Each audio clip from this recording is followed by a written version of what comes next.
So the Mammar goes, Ani l'dodi v'dodi li. It's a pasuk in Shir Hashirim. I'm to my beloved, and my beloved is to me. And the four words, the Rashi Tevis, the first letters of each word, make up Rashi Tevis Elul, make up the word Elul, which is the month we're in. But Indian, the idea is like this: what does Ani l'dodi v'dodi li? What does I'm to my beloved and my beloved is to me have to do with Elul? So Indian like this: Ki be'elul. Maschil b'chinas ani l'doidi. This is the famous Mamaer of Elul from the Alter Rebbe about the example given of what is Elul and the connection between Elul and the king in the field. So the Rebbe is like this: Ki be'elul maschil b'chinas ani l'dodi. Let's make sure I got the right settings here. Yeah, Elul starts the avoda of I'm to my beloved, which means that our avoda towards Hashem, we have to go to our beloved. The Haidin Bechinas is Sirusa Dilatata. It's an awakening from below that we go towards Hashem. Ad Rosh Hashanah. And this avoda of I'm to my beloved is until Rosh Hashanah, Yom Kippurim, and Yom Kippur. Because also the end of the letters of Anila Dodi Vidodi Li is Yud, Yud, Yud, Yud, which is 4 times Yud. Each one is 10, makes up 40. And those are the 40 days that Moshe Rabbeinu was up and went up to get the second Luchais and final forgiveness. And we started on Rosh Chodesh Elul and finished on Yom Kippur. So up until Rosh Hashanah is the Avoda Vanila Dodi, which is a Sirusa Dilatata, an awakening from below. Ad Yom Kippurim hu bechinas smoila bechinas yira. Then it's an avoda of from the left, which is yira.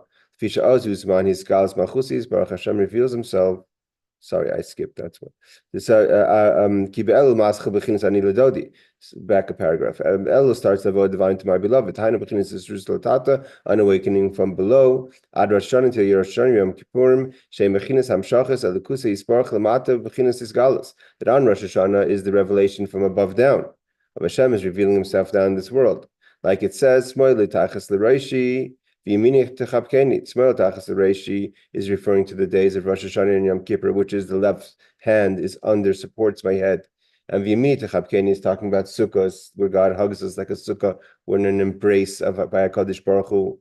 Because mi Rosh Hashanah ad Yom Kippur, from Rosh Hashanah to Yom Kippur included, is Bechinas Smoile, Bechinas Yira. That's a time of fear. Like we call the days of Rosh Hashanah Yom Kippur, Yomim Nerayim, the days of awe, which is from the word Yira. Because Rosh Hashanah is the revelation from above. God's kingship is revealed to creation and to the Jewish people. Therefore, we emphasize the idea of God as king. God's kingdom and kingship is over all creation and all worlds. Even the hidden worlds, which are much more lofty and spiritual than our physical world. Here is Tipol Aleim Emas Melech Upachtoi. There's a fear of the revelation of God as king, that revelation is tremendous. So the avodah of Rosh Hashanah and Yom Kippur, which is Yira, which is Smoile Tachas Reishi, that's avodah, that's the revelation from above. And from this revelation of Rosh Hashanah and Yom Kippur. So it comes down Gam Lamatan to this world, Al Klos and Shamis Yisrael, comes down even to the Jewish people in this physical world, the Kabbalah Malchus Shemaim Aleim, that because there's a revelation of God's greatness, so we accept God as king, as a response to God's revelation. And we have fear of God visually on us, Kol Hashanah, throughout the year. So the days of awe, not just days of awe, but the days of awe that actually bring fear and awe to Hashem and His kingship throughout the year. Because to have proper fear and love of Hashem is not something that could be created by a person on their own. And therefore it takes the revelation of Rosh Hashanah Yom Kippur to awaken this fear that we're talking about that we get throughout the year from Rosh Hashanah. It's because it's a response of God's revelation. It's a ray that comes from above. When God's great kingship is revealed to us, it inspires us to have a Yiras Hashem. The Hainu Rosh Hashanah, and that is what Rosh Hashanah is. The 10 days of Tshuva is the level of Smoile Tachas L'Reishi, which is the idea of Yira, which because of the revelation, that's my beloveds to me. Meaning to say, what the Alter Rebbe is saying here is there's two avodas. There's avodah of Elul, which is Anila Dodi, I'm to my beloved. It's us reaching towards God. And the avoda of Rosh Hashanah and Yom Kippur is the response, V'doidi li, my beloved's to me. And that's God revealing himself to us. And our response to that is that it brings us Yiras Shamayim, brings us fear of God and accepting of his kingship throughout the year. But in order for us to be in the experience of Rosh Hashanah, which is V'doidi li, God is to us, my beloved's to me. Although he said in the beginning, a second ago, that proper fear and love comes from above, means it's a response to the revelation from Hashem towards us. That is the proper fear and love. But we have to also do what we can do from our side, and that's the avodah of Elul, which is anila dodi. So, like the Rebbe explains later in the Mammar, means there's many Mammarim from Chassidus, from in Chabad about the idea of anila dodi. So the Rebbe's Mamaer, the Rebbe explains, is that there's two levels of inspiration. There's the inspiration that God gives us in the month of Elul, and which is just an inspiration, so to say, to go do our avodah, to do what we have to do. And then there's the avodah of God actually revealing Himself in His full glory, which is on Rosh Hashanah Yom Kippur, and therefore the response to that and the elevation that's caused by that is very great. Now he doesn't explain how this works. It's known that in the month of Elul, that is the setting for a person to do the avodah of anila dodi, I'm to my beloved, is because there's the revelation of the 13 attributes of mercy. If that's the case, if there's the revelation of the 13 attributes of mercy, so he's trying to explain now what is really the avodah of Elul of anila dodi, I'm to my beloved. So we're trying to understand it because we're saying that on Rosh Hashanah is the revelation from above, and that gives us proper fear and love for Hashem, and we accept Him as King. So how is that different than Elul? Elul, we're saying, is it's an awakening from below. It's our avodah towards Hashem. So he says that first but what is Elul? Elul, the reason why Elul is a time, an opportune time for us to do avodah of I'm to my beloved is because there's a revelation of the 13 attributes. But what is this revelation, and how is that different than the revelation that comes as God is King in the month of Tishrei, in the 10 days of Tshuva, Rosh Hashanah and Yom Kippur? And that's the whole point of the Mammar. So the Rebbe said like this: to understand all this, basically the difference between Elul and the beginning and Rosh Hashanah and Yom Kippur, and our avodas and what we have to do. So first the question is, if we're saying that in the month of Elul, there's this revelation of the 13 attributes of mercy, which is also a great revelation of godliness. So it should be like Rosh Hashanah and Yom Kippur and any other holiday. And Shabbos, when there's great revelations, it's no longer a weekday, because the revelation elevates the time out of being a weak, mundane day to being a special day, because there's great revelations of godliness, which that revelation itself elevates us out of a weekly time frame.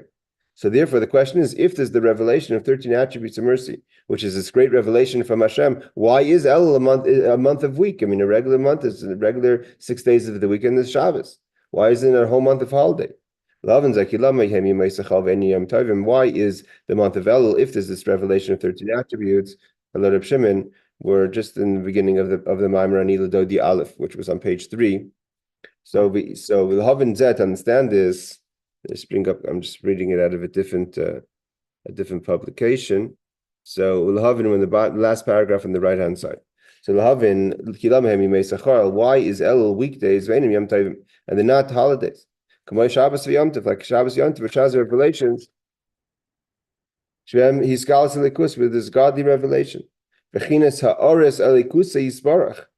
Which is any holiday has when there's revelations. It elevates the time, like I said, from being weak into Shabbos or Yom Tov. It's not just any revelation, but we're talking about here the revelations of the 13 attributes of mercy, which is itself higher than the whole idea of 13 attributes, is that it's higher than the limitations of creation. So it should take us out of that time frame of creation and create a holiday. Which are great revelations. And that's what's revealed on Yom Kippur. One of the unique things of Yom Kippur is the revelation of the 13 attributes of mercy. And no one's going to be foolish enough to think that the month of Elul, as special as it is like Yom Kippur. There's Yom Kippur, which is a special day. We all get fast and we get dressed in white and we daven a whole day. And we have the month of Elul, which is throughout the week we're mundane. So this is the example the Alter Rebbe gives the famous example of the king is in the field. The melech, there's a king, shekoidim ba'yeli'ir, before the king goes to his city of the royal palace and all, is yoitzin ansheir, the people from the city. Now, this the example of Melech Masada seems to be a simple example. Over the years, the Rebbes, different Rebbes, including our Rebbe has many Mamarim explanations that today also translated in English. It's worth to look at. That is to read, is to explain the example in its details. Every point of the detail. For instance, it says that the king is the Melech Shekoidin Boilir, the king is coming to the city, so he's walking towards the city. And here we're saying Yoisi Anshe Ir Lekrasi, the people that are living in the city, leave the city to go greet him, and they meet him in the field. So here, there's one point is that we're talking about people that are initially in the city and they go out to the field to meet the king. And in that situation, because it's a casual greeting, it's not the king in his palace where he's all royal and there's no access to the king. But then, on the contrary, va'az rashayin kol mi shroitz, anyone could go out and greet the king. For makabelas kulam, not just that you could go greet the king, but the king's response to whomever go and greet him in the field in this casual, so to say, setting is makabel kulam asever upon miafas. He greets them all in a friendly, kind face, and he's showing a radiance, like a laughing expression towards them. So, like the Rebbe says, these are two methods of the king encouraging the person to go greet him. So the vode over here is the king is in the field and the king is ready to meet you, but you have to go meet him. And not only do you have to actually take the courage to go introduce yourself to the king and to plead to the king, because not only could you meet him and say hello, but it's also time, like the Rebbe says, to ask what you need to ask for in the month of Elul, and getting ready for Hashanah. We have all the questions that we have and all the brachas that we need, and the king is listening. But sometimes we're intimidated not to go meet him. So the Alter Rebbe adds, he's not just accessible in the field, but also when you go greet him, he greets you, he responds to you in a nice, kind way. And not only that, in order to inspire you to go up and to meet him, he shows a laughing, a calm, encouraging face to you that would give you the courage to go greet him and meet him. That's in the field. And then as they leave the field and continue to accompany the king into the city, everyone follows the king. And after the king enters the city, then he goes into his palace. And then all of a sudden the rules change, right? The accessibility that we had while we were in the field, that was then. But now the king goes into his palace, then you have to have permission to go in. So not only that, it's not just anyone. It means you have to have permission in general to get in there. And even to try to apply to be on the list, it's not everyone. You have to be, it's a chidim skula. It's only certain individuals. And those who are unique. Okay, so that's the example. Now, in the Rebbe's Mammar, and also alluded to in the second Mammar of Ani L'Dodi, there's also the concept of that there's the people that are in the field initially, not just go out of the city to greet the king. And not only that, like the Rebbe adds, there's the people in the midbar, there's the people in the desert. The field is a place anyone could go. So first, even the city people, which are more, so to say, part of the norm of royal life, if their special access is specifically in the field. And even more so the people in the field and even the people in the desert that are outside the field. And the desert represents, these are all levels of distance from the king, in this case, HaKadosh Baruch Hu. So he says like this, this is the example of the month of Elul. This idea that the Rebbe says, the Alter Rebbe says that the idea of Elul is Melech Masada, that a king is in the field, and all the components that we spoke about, the people leaving the city to go greet the king in the field, and the accessibility, and all the questions you could ask, and they're showing a kind face, and an encouraging face, and even the people in the field or in the desert, that is Elul. Therefore, comes the month of Elul, we all go to meet the king in the field.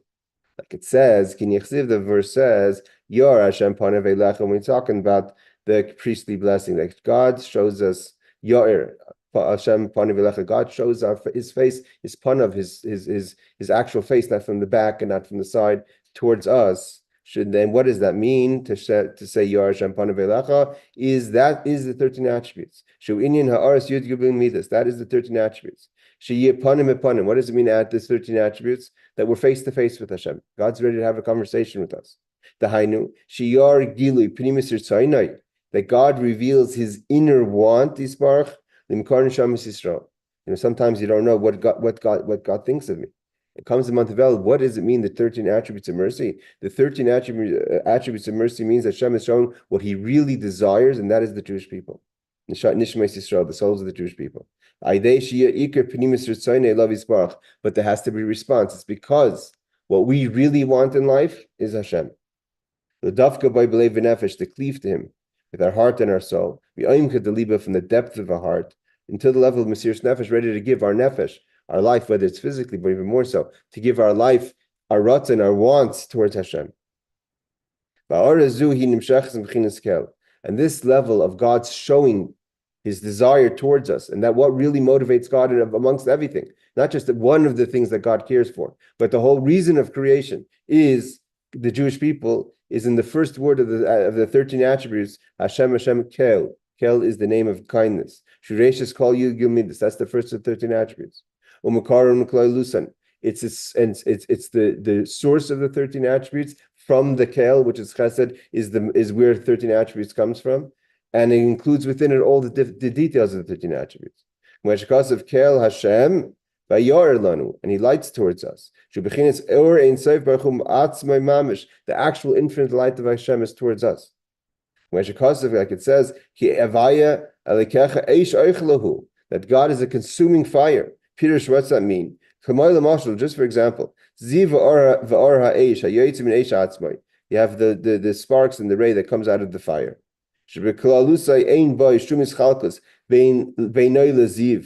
It's no difference between the light really and the ray, and the light that's manifest from the source of the light. So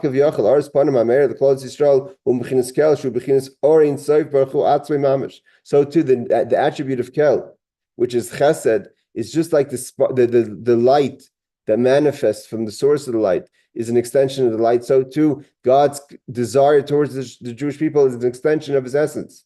The point is that it's the essence of God that has a desire to the Jewish people. What does it mean, the essence of God?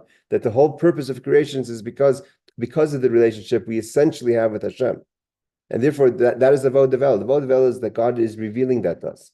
And therefore, it's accessible. And therefore, we could talk to Him and we could request from Him. And what Hashem wants to see from us is the response to be equally back towards Hashem that way. Like He says, we show that our inner desires for Kadosh Baruch Hu. And that's why the name Yisrael is made of the word Sarkel. Is 5 letters, right? Yisrael is 5 letters. So if you drop the Yud a second, we'll get back to the Yud in a second. So if you divide the last 4 letters, is Sarkel. We are ruled, and so to say, have a rule over the concept of Kel. It means that when you have such an essential relationship, our relationship is so deep that we're like a master to the name Kel. And what is the name Yud? The letter Yud, the beginning of the word Yisrael. It's the consistency. When you have the word Yud before letter, it's like he says, Kocha Ya'asa. It's talking about Job. Kocha Ya'asa Eve, so Job did. Means he did it constantly. So when you say Yisrael, we're saying, what is Yisrael? Sar Kel, that the name Kel is what rules by us, the chesed of Hashem, His love towards us.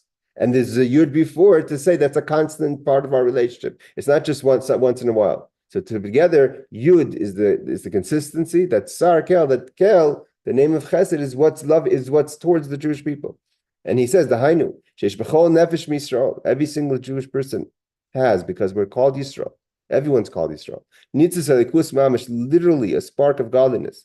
Hamachaye Nafshe Elikis, that gives vitality and life towards our godly soul. And what is the effect of the fact that our soul being connected with actual godliness? Therefore, the effect is it draws us naturally, that our natural response and desire is to be connected to the light of Hashem, the light of life. Limser nafshe, to be able to give our life. Elav yisbarach Hashem means nothing matters more to us than God. And this is greater than any understanding of our soul. It's way beyond any kind of understanding, comprehension. It's not based on logic. It's not because we have a conversation with ourselves and because therefore we love Hashem. It's who we are. It's part of our nature. Because if we were dependent on our chachma and our das and our logic, we would never reach such a level. Logic would never take us so high. The vatal, that so to the extent to nullify the hafkir, to give up al atzmi mikol v'kol, that nothing else matters. There's no part of us that matters. B'shvila yisbach, only Hashem. So logic, we can never logically walk ourselves through that conversation. It's only because essentially that's who we are, and therefore our nature is to be that way. And that's what the verse says. You're like children. Children don't have a conversation with themselves and say, "This is my father, this is my mother." Therefore, we have a relationship. Kibira, because a son is like an extension of the father. And therefore there's the desire the father has, and you towards the father is not logical. Just like the foot is nullified to the head, and that the foot doesn't have a conversation with the head, should it do what the head tells him. When you have an idea to do something, you want to run. The foot doesn't have a conversation. It could be tired and let you know that it's exhausted from running. But it's not going to argue with what it has to do, and therefore the son is an extension of the father, and therefore it's a natural response what the son or the child has towards the father. And this is what it says in Pirkei Avos, that what you have, who you really are in your, so to say, subconscious, make that relationship conscious. That's why it says, superficially you have your own wants. And you may not be plugged in that your central want really is Hashem, but so therefore nullify your want for Hashem's wants. If you want that, it should be revealed within you. That the essential love and want that Hashem has for you, if you can't, it means the want is there, but if you want it to be revealed, it has to be a flow back and forth. And that means to nullify your want to Hashem, so Hashem will reveal that the love and the want that He has towards you. That God has no other desire, and you have no other desire aside for Hashem. Now he explains. So that's what Elul is. The Elul is the revelation of the 13 attributes, the revelation of who we are. But now the Alter Rebbe goes and addresses what I said before, that there's different parts within the person themselves. There's the settled part of the person, which is the Ir Moshe, a person's city. There's the field of the person, and there's the desert of the person. What is the desert of the person? He starts off with Midbar. It's like a desert. It's not a place where you could plant. It's not a place of growth. What is that in our avodas Hashem, in our life? These are the actions, speaks, and thoughts. They're not towards Hashem. Means it's a midbar. There's nothing growing there. It's not. It's just the moment. You're not creating anything. We're not talking about if you've done negative things, even if you did permissible things, but they're not around or involved or motivated by service of Hashem. With wasteful things. You're a king. It's not king-like to be involved in petty things. You're being petty.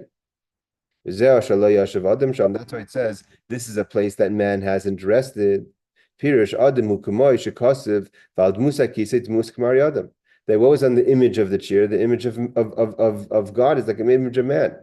Lo yashav sham, God doesn't sit in such a place like a desert. It says, make me a temple and I want to rest amongst you. But I want to rest amongst you the way you've done, not the way you live in the desert. So what does a person do? Now he's going into the avodah. That means the setting of Elul and what Elul is and how it's different than Tishrei, we explained in Sif Aleph. Now the Alter Rebbe is saying, so what is the avodah? What are we doing? Because we have within us, we have the city parts of us, the organized, we have the Sada parts of us, the field, and we have the midbar parts of us. So the midbar could be a place that's totally not connected to Hashem. Whether it's a sin or whether it's just things in the world, even if it's technically permissible, it has no connection to Avodas Hashem. The Sada is engaging in the worldly things, but with a Sada, you're turning into a field. It's a food source. That's when you're taking the mundane and making it holy. or you could get lost in the field also. So there's kind of a par of place. It's the klipas noga. So Esav also is connected in the field. In this week's parsha, we talked about the girl who's taken advantage of in the field. So that's also referring to the soul. So it says over here, so what do you do if you're a person that's stuck in the desert? So it says, this is the famous teaching of the Rebbe, you must seek from there God your Lord. What does it mean? Pirush. So it says like this, what does it mean seek from there? The verse teaches us in the beginning of creation, that essentially initially there was a light, and the light was there. It means the goodness of the world was created with the world. Pirush or Zal, and what does it mean that it's good? So the Zal teaches us, God said this is a good light, which is connected to godliness and holiness. I'm going to hide it. This inner desire Hashem has, and every person is there, but God had hid it in us, and therefore we have the ability through choice to make the wrong choices and to not connect to that light because it's hidden in us, and to connect to darkness. It's hidden, it's concealed. And he says not just anything, but it's deeply concealed within our nature that we want other things. And therefore, it's our job to reveal the essential of what we had. Like we said before, Yisrael is Sar Kel. You have it, and it's Yud, it's always there, but you have to reveal it because it's hidden. So what happens when you lose something? Because it's not there, it's not revealed. It's not just that it's not revealed, but it gets lost and it gets exiled. The essential spark of your godliness gets exiled. So then what do you do when you lose something? So the pasuk says, you have to seek, you have to look and really examine. And what are you searching for? You're searching for something that's lost. When do you search for something that's lost? Something that's lost to you. It's been exiled. You've allowed it to be lost, that the life force is now held in galus for other things that you want that are not godly. That the godly spark is now in galus, in exile, because you're putting your wants and your motivation and what drives you into worldly things. It's not, again, a sin in a way is less of a problem, because a sin is a moment of weakness. But if your whole drive and your whole focus on what motivates you is not godly things, that's in a way that's much harder to get out of. I mean, it's a mindset. It's not just a person who's trying to do the right thing and makes a mistake. So maybe the action is a lot worse, but there's what you want to do is there. But if a person says, that's not what I want to do, it's not who I am, your whole want that you should have towards Hashem has been lost. So what do you do? What did you lose? Hashem, your Lord, the godliness within you. And like we said before, it's the name Kel, the chesed that's in every person, the great light that's in every person, to give your godly soul a spark, but it's been lost. So how do you find it again? So the pasuk says, the famous teaching of the Rebbe, you have to go where you lost it. Some people try to find something that they've lost in another area, right? If they can't find godliness in the places where they lost God, they say, well, in order for me to feel spiritual, I have to go somewhere else. And the pasuk tells us, no, you need to find God where you lost him. If you lost him in one place, you're not going to find him in another place. Just like you can't lose your wallet in one room and find it in another room. And you have to seek over there. Misham daika, that place. Just like any lost object, you can't search for it and find it in another place, in a place where you didn't lose it. So too, you will not find God that you've lost in another place.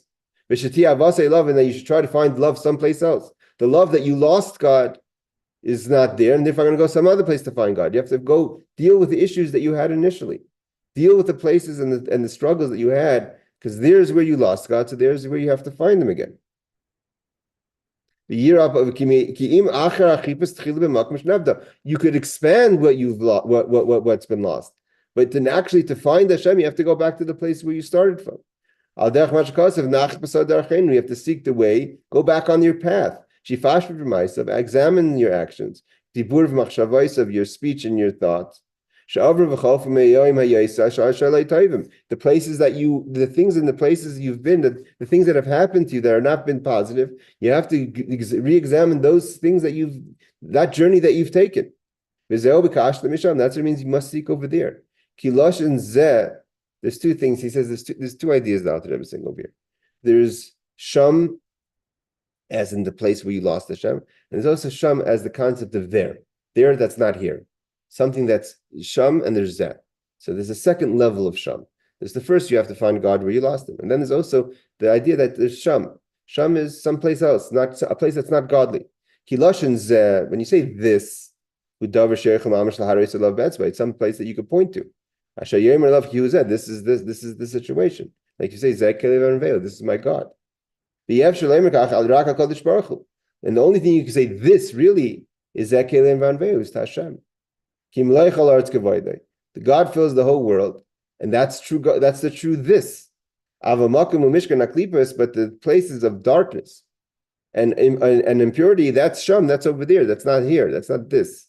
Someplace very low. That's what it says about Yirmiyahu says Karu Sham Pari, the Paroi, which is a negative force, as we all know, is Sham. That's there. He tried to change the timing. He changed the things that should have been for holiness, joy and happiness and holy things. He made it joy and happiness and unholy things. The motivation, the things that drive you, that excites you. What do you wake up and say, wow, when you're excited? Is that you had a good godly moment, or is that you did well in certain things that make you happy, that are not godly? This is what it means. So he's describing the midbar, and how do you deal with the midbar? So the midbar is you have to bikash the misham, you have to go back there. And there's not just where you lost God, but there's also a non-godly place. Go back to your non-godly place where you lost Hashem and find him back over there. And then you could have a relationship with Hashem. But if you're going to try to forget about Sham, the places where you lost God, and just find them somewhere else, that's not going to work. But he says, in this desert, you're going to die. Pirush, what does that mean? So the positive of midbar is also from the word dibur, speech. That through speech you could kill the desert, the negativity. This is my God. So whether it's the speech of prayer or the speech of Torah, that's talking about Torah. This is the word of God.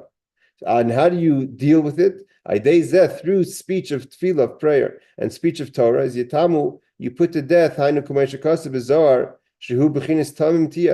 only do you put to death the negativity, but you become complete. And the word tamim, yitamu also means the word tamim, complete. V'sham yamusu, and the sham gets dead. So the zeh becomes alive. The zeh keli vanveu, the godliness within you becomes a priority, becomes your motivation, and the sham is yamusu. The things of negativity, that dies. And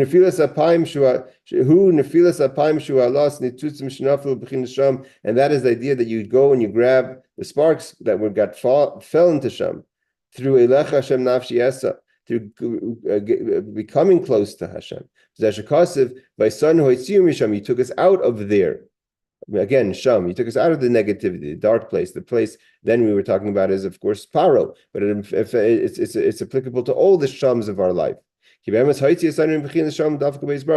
took us away from the negativity, from the impurity, to cleave to Hashem.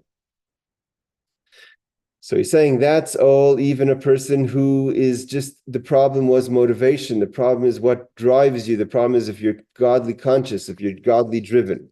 But he says, but however, what happens if it got a little worse? So I was saying before, we said that in ways to be driven by non-godly things is worse than the actual sin. But at the end of the day, there's the flip side. There's the sin. At the end, you didn't do a sin. You just weren't focusing your priorities and your motivations from the right source.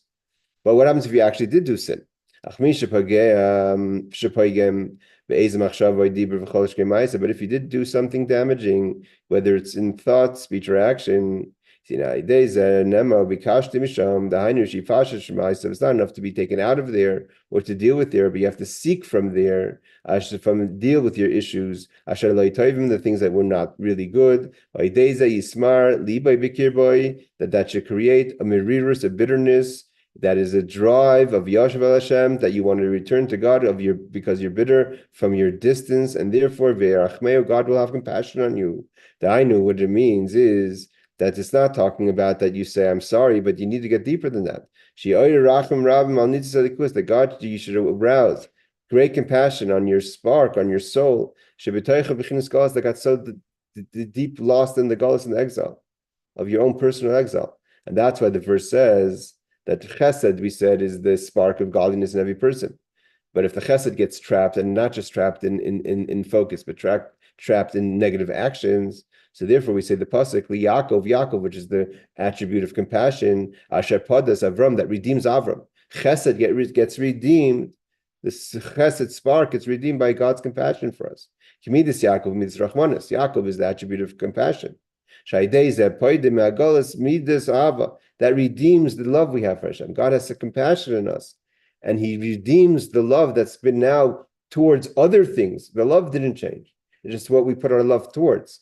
And to redeem it, then now our love should go towards Hashem. That love that we have was given to us by Avram, but now it's been trapped. And we've used it towards other things, and it has to be redeemed. And it's the compassion that Hashem has for us.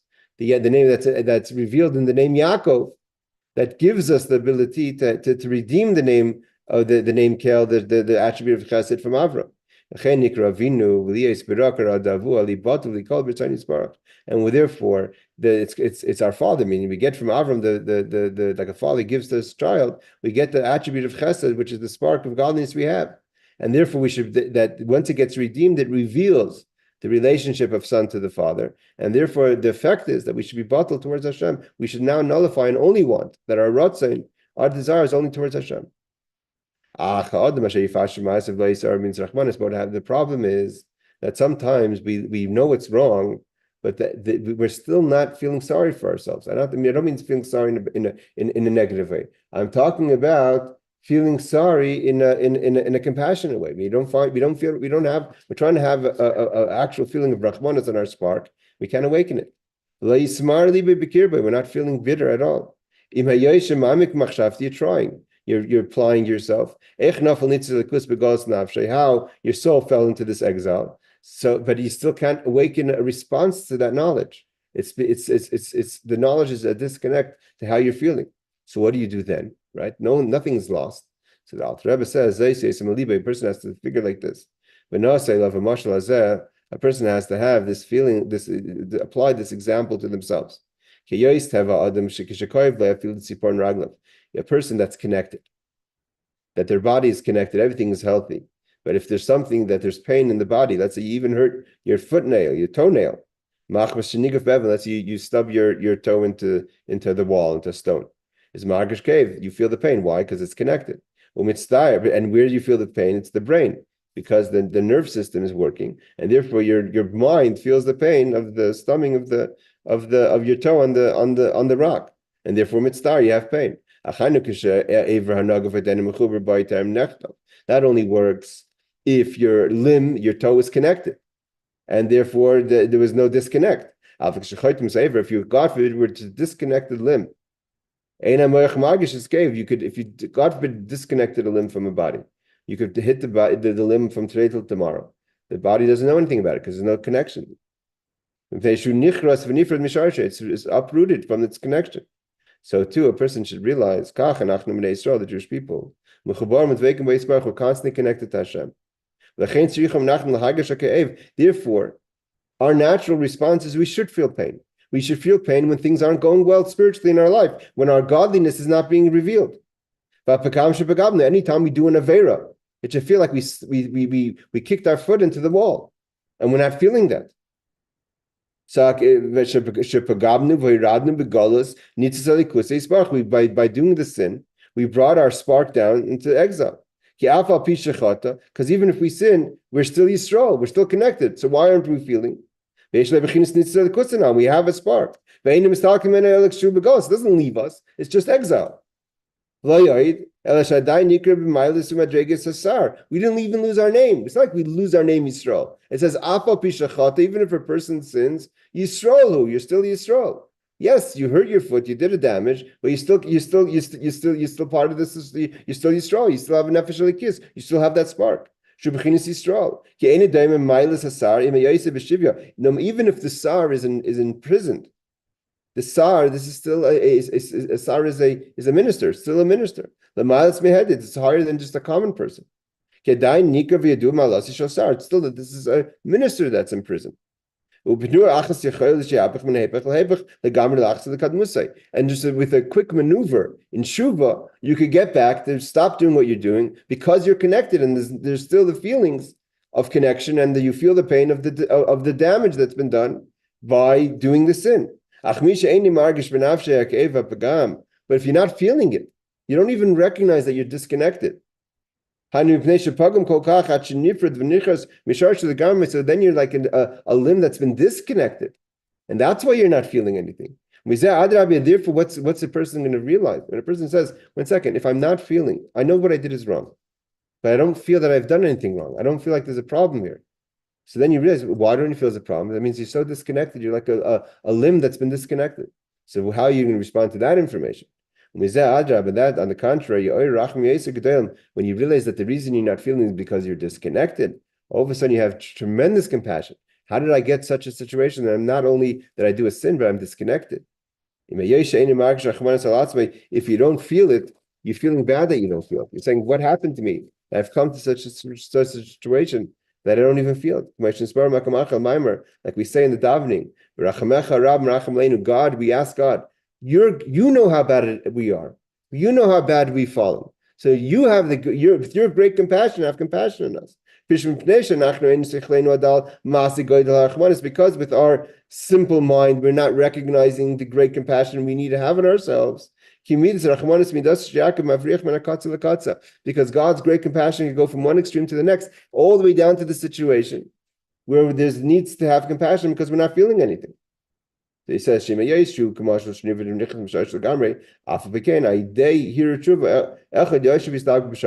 Rebbe says that we have to understand one thing in the example, that it's not just that a person says, well, if I'm disconnected, right, what are you going to do?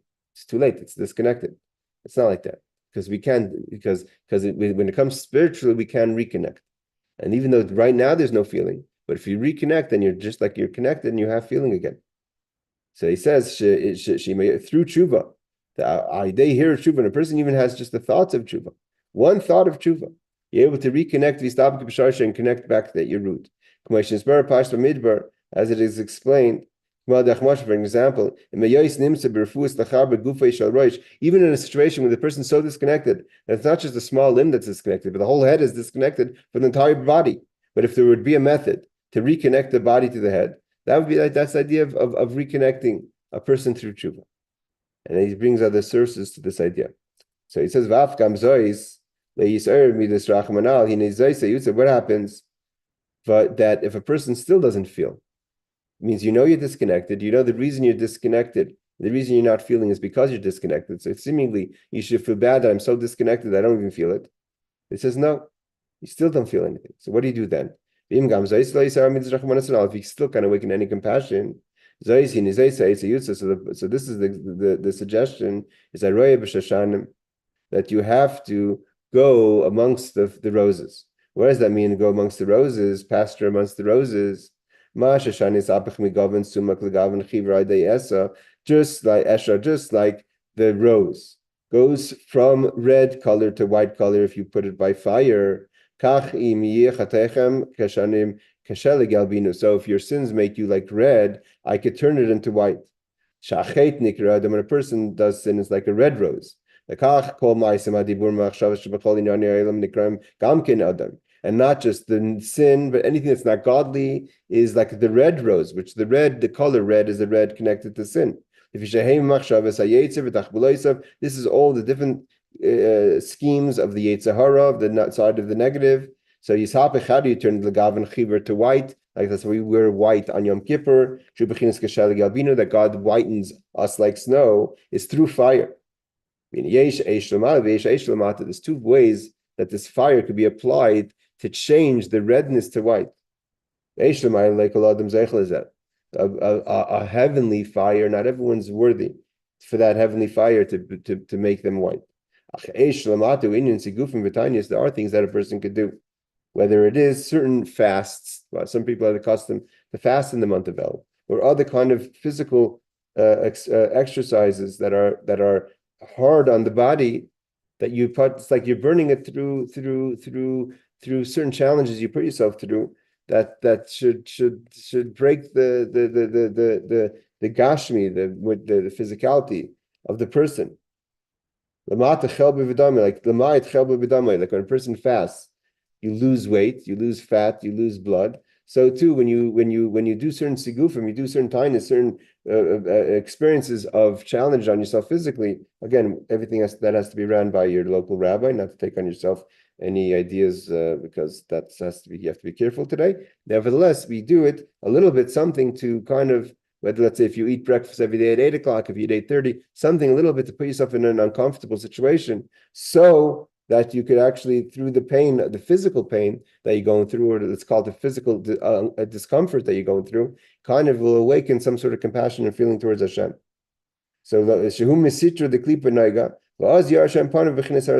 kind of going through an experience of a little bit of uncomfortableness.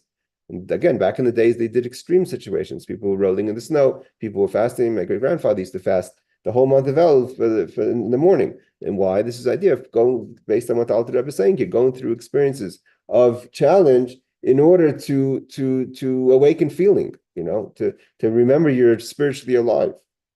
See? So he says again, this is something you should run by your local mashpia, not to take on any resolutions on your own. Another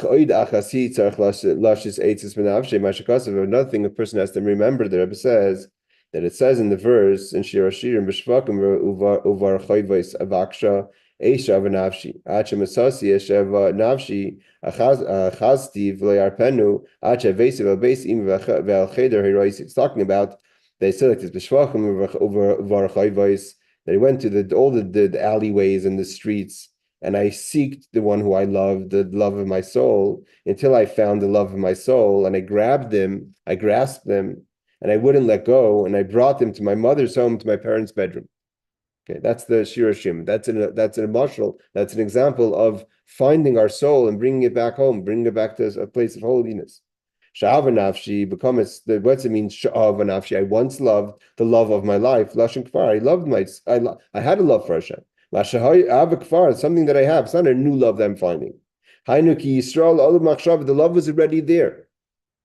The love was there from when God created the Jewish people, from God created the world. Yisrael olav machshav akduma. God, the Jewish people entered an initial thought before creation. That's why we say in the bracha, Neshama Shenasata Tahiri, it's pure even before Barasa, even before it's created. Only after we say Ata Barasa. When we recognize the Tahiri, the purity, we get back to the pure essential love that Hashem had for us in the beginning. Sha'av nafshi, that God loved us. And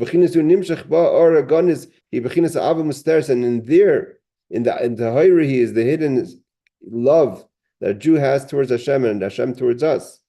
It's the light that lignois, that's sha'avi nafshi kfar. That's why the love has been installed within us.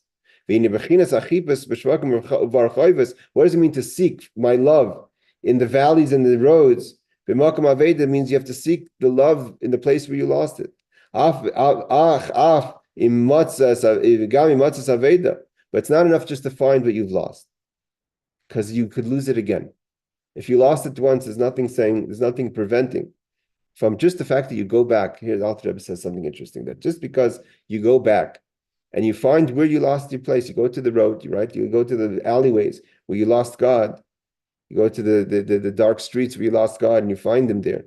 But how are you going to make sure that you don't lose him again? He says, even if you found the lost article, in this case, we're talking about your love for Hashem, you need to have vessels. You need to have a receptacle to put it in. You need to have a system, a strategy.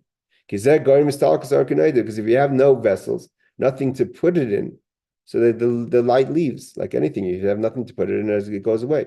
What is the suggestion a person should do? Is you must make vessels. And what are the vessels? You must study Torah.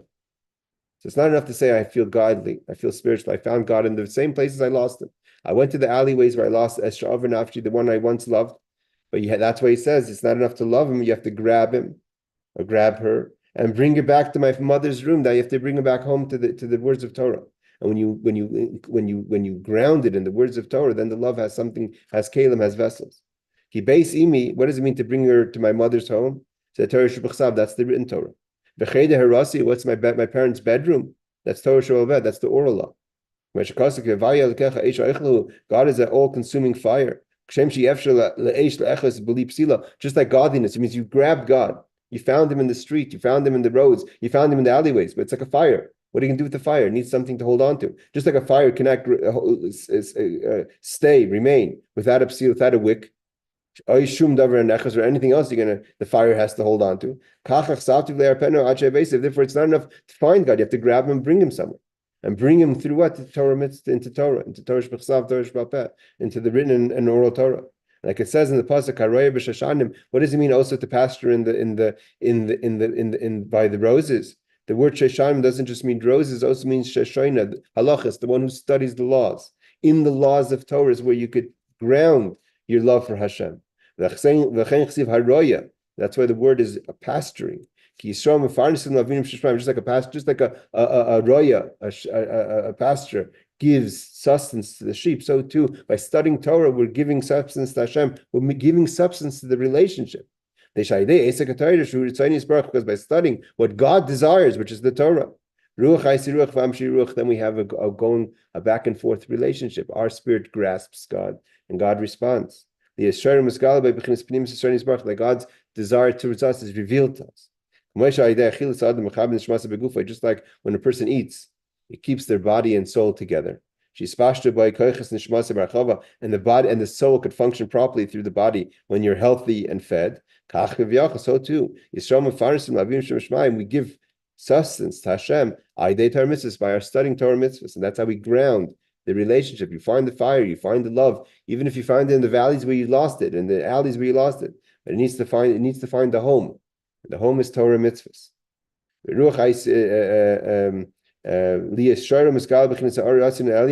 the inner desire Hashem has, that how does God show his passion and love towards us is through the words of Torah.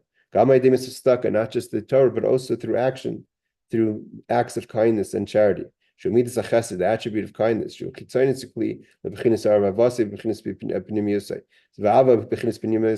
the love is the internal connection to Hashem is through Torah mitzvahs, and externally to grasp it is through the ma'aseh of tzedakah. Like we say,